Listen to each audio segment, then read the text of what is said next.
All right, hello wine drinking people. Time for more of what I've had to drink yesterday, and our good friends from Eric Solomon Imports were in the store, and you know, I didn't know these guys had champagne. I think they got some great stuff from the Rhone Valley, one of the things Eric is known for, and also a great portfolio of wines from Spain, which I'll never forget the trip I went on to Spain with Eric. What an incredible time. I love the Spanish country. You know, the people there making some of the greatest values in the wine world, and the food scene in Spain is second to none. All right, well, the first one we started out with is a non-vintage champagne from Dosnon and Leoage. And this is a Récolté Noir, which is the same thing as Blanc de Noir, 100% Pinot Noir from the Côte de Bar. And they have a similar soil here to Chablis. It's Camaragian limestone.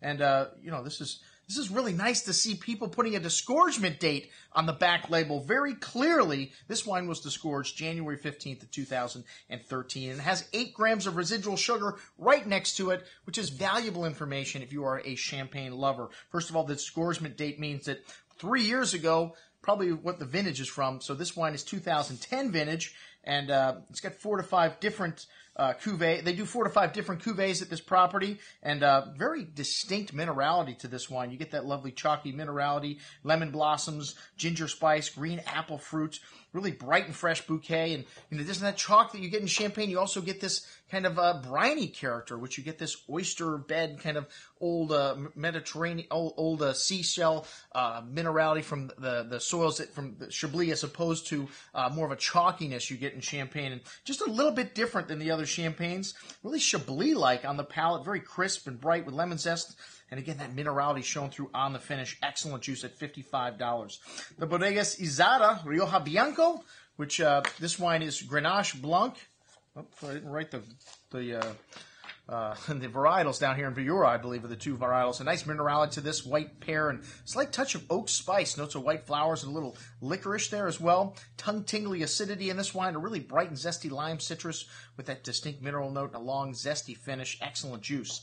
And then one of the most interesting whites we have in the store, the Pedra de Jus Terra Al Limita from Priorat. And this wine's Grenache Blanc, Macabeo, and Pedra Jimenez from 50 to 80-year-old vines made biodynamically and put in old German foudre. Is kind of interesting when they get wood from Germany, but very unique bouquet of kind of wild flowers. You get that licorel slate minerality that you get from wines from the Priorat, white peach and apricot fruit. Wow, really concentrated and rich wine on the tongue with zesty minerality, smooth and creamy pear and apple fruit, and a long finish with that distinct Priorat minerality showing through that licorel and notes of floral perfume. Most excellent juice. A really big and complex white, even better on the second day. And for $88.50, man, it better be.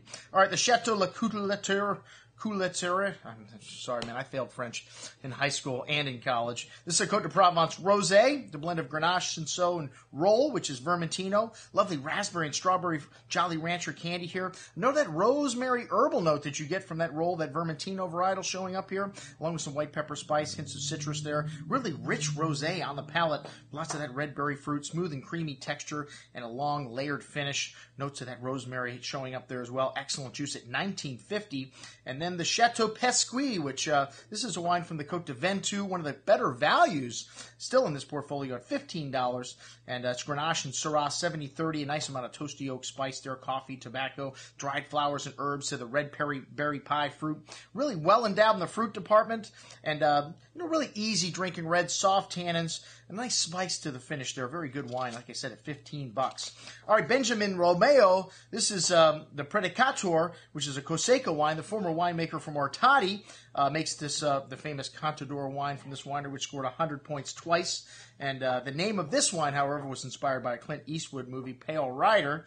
And that's the hat on the front label also. And a light bouquet here, cherry and plum fruits, both dark and red, and some little meat notes and some fine herbs there. All estate fruit from Rioja Alvarez. Nice amount of dark berry fruit on the tongue there. Smooth round tannins. Nice freshness here. More than just a light quaffer. This wine's got good balance and, you know, maybe a little bit of dry tannin showing at the end. A very good wine at $30. All right, the Chateau Pouchot, the Le Prestige. This is a little monster here. It's a Philip Canby and Eric Solomon joint venture. Grenache and Syrah, 55 and 45%. And a lot of dark cherry, blackberry, liqueur-like fruit. Concentrated and rich with a host of floral and sweet herb notes. Really well endowed bouquet here. 15% alcohol. Hoo-ah! More buzz for your buck at $22. This is a great little value. Kind of liqueur-like fruit and dark spices, licorice, and fresh flowers on the finish. And then Toro, this Vedas wine, it's 100% Tinto de Toro. This is the biggest of all the clones of Tempranillo from a 20-hectare estate. Started in 2003 by the Anton family. Big and full-bodied here. Dried meat characters to the dark berry fruit, dark earth, dark soil, really intense, nice complexity on the nose. A big wine with lots of everything, a little bit of a beef stew kind of character here to the finish, and this may need a little time to open up, but even on the second day, still have that beef stewy note, but a lot of fruit to this wine, really well balanced, an excellent wine at $27. And then the best value on the table, this little Tiracule La Gravière Chateau Cuvée from Montbazillac. This wine, got 100 points for their 1995 vintage. And this one got 95 points. It's $37.50 compared to the great Chateau Yquem by Robert Parker Jr. And, like I said, I love sweet wines. And all great wines finish dry, though. Even though this wine has got a gob of residual sugar in it, man, it is sweet and rich and sappy on the tongue, but still finishes with lovely freshness. It's got a lovely apricot and peach hibiscus flower notes on the bouquet with honey. Like I said, really sweet and layered on the palate. But, man, when you swallow this wine, the acidity just cleans everything up. Lovely orange blossom notes with a long finish. Most excellent juice. I know it's only a 500 ml, but still at $37.50, a great little value if you like the great sweet wines of Sauternes or just sweet wines in general. That's what we had to drink with our friends from Jorge Ordonez. Eric Solomon. Those guys hate each other. All right, I'm your host, Andrew Lamposoni, signing off for the Wine Watch, saying remember, always drink the good stuff first.